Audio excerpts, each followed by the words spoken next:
నమస్కారం అండి. కడప జిల్లా వ్యాప్తంగా గత వైసీపీ ప్రభుత్వం వందల ఎకరాల భూములతో పాటు అటవీ శాఖకు సంబంధించిన భూములను సైతం ఆక్రమించారని పలు ఆరోపణలు వచ్చాయి. ఈ నేపథ్యంలో ఉప ముఖ్యమంత్రి పవన్ అటవీ శాఖ అధికారులకు విచారణ జారీ చేశారు. ఇక జిల్లా రెవెన్యూ యంత్రాంగంతో పాటు అటవీ శాఖ అధికారులు రంగంలోకి దిగారు.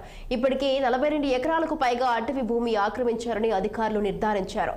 ఇదే అంశానికి సంబంధించి కడప జిల్లా సిపిఐ కార్యదర్శి చంద్రతో మా ప్రతినిధి యూసఫ్ ఫేస్ టు ఫేస్.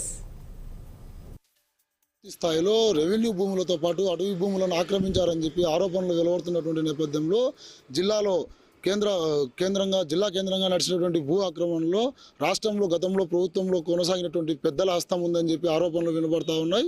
ఇప్పటికే 42 ఎకరాలకు పైగా ఒక కీలక నేత ఆక్రమించాడని చెప్పి జిల్లా వ్యాప్తంగా కూడా సంచలనంగా ఈ ఆరోపణలు వినబడతా ఉన్నాయి. ఇదే అంశానికి సంబంధించి సిపిఐ కడప జిల్లా కార్యదర్శి చంద్ర గారు ఉన్నారు. ఆయన అడిగి తెలుసుకునేందుకు ప్రయత్నం చేశాం. అన్న, గత ప్రభుత్వంలో పూర్తి ఆక్రమణలు జరిగాయని చెప్పి ఆరోపణలు వస్తా ఉన్నాయి. వీటిపైన ఎటువంటి చర్యలు తీసుకుంటే బాగుంటుందని చెప్పి మీరు భావిస్తూ ఉన్నారు?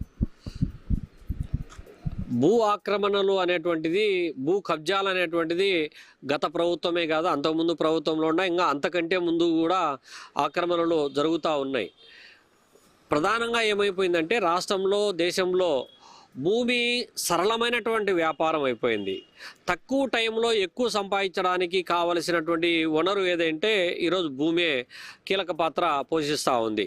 దానికి ఏం చేస్తున్నారంటే ఏ పార్టీ అధికారంలో ఉంటే ఆ పార్టీ నేతలు, ప్రభుత్వ అధికారుల మాటున ఎక్కడైతే భూములు ఉన్నాయో విలువైనటువంటి ప్రభుత్వ వంక, వాగు, చెరువు, రస్తా, అసైన్డ్, దేవాదా, ఈనాం, వక్ఫ్ బోర్డు వాటితో పాటు శ్మశానాలు కూడా వదిలిపెట్టకుండా ఇవాళ ఆక్రమించుకొని అమ్ముకొని సొమ్ము చేసుకునేటువంటి డీకేటీ మాఫియా రెచ్చిపోతా ఉంది. ఈ సర్వే ద్వారా ఎక్కడెక్కడ భూములు ఉన్నాయని గుర్తించారు.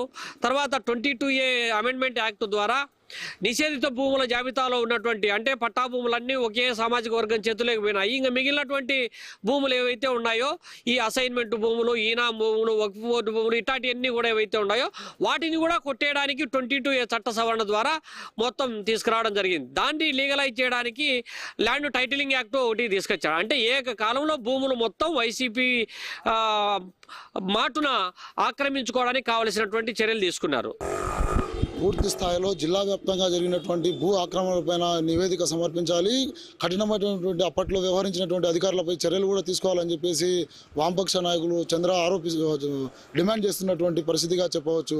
కెమెరా పర్సన్ శ్రీనివాస్తో యూసుఫ్, 60 న్యూస్, కడప జిల్లా నుండి. కడప జిల్లా వ్యాప్తంగా పూర్తి స్థాయిలో రెవెన్యూ భూములతో పాటు అటవీ భూములను ఆక్రమించారని చెప్పి ఆరోపణలు వెలువడుతున్నటువంటి నేపథ్యంలో జిల్లాలో ఏపీలో కూటమి ప్రభుత్వానికి